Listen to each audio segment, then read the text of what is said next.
পীর সাহেবের ফু সম্পর্কে আপনাদের ধারণাই নাই। পীর সাহেব চরমনায় 5 তারিখে ফুর মাধ্যমে এদেশের ফ্যাসিস্টদেরকে বাংলাদেশ থেকে তাড়িয়েছে। পীর সাহেব চরমনায়ের ফুয়ের কত পাওয়ার, আপনারা অপেক্ষা করতে থাকুন। পীর সাহেব চরমনায় ফুয়ের পাওয়ার আরশে আজিম থেকে নির্বাচিত ফু যখন আপনাদেরকে ফু দিবে বাংলার জমিনে হাত পাকার পতাকার ফুয়ে আপনারা বাংলা জমিনে টিকতে পারবেন না।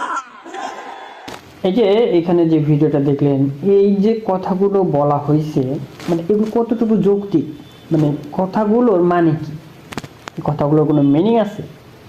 ফু দিয়ে শেখ হাসিনাকে তাড়িয়েছে, এই যে কথাটা বলেছে না, এটা চরমনায় পীর সাহেবকে আরো হেয় করা হয়েছে, আরো ছোট করা হয়েছে।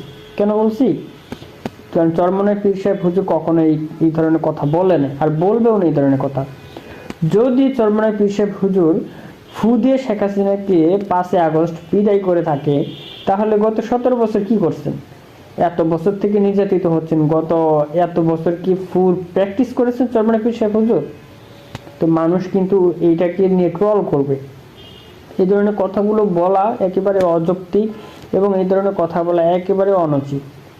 আর যিনি এই সময় এই ভিডিওটা পাবলিশ করেছেন উনিও হচ্ছেন বড় আহাম্মক এবং উনি হয়তোবা জামাত সাপোর্ট করেন।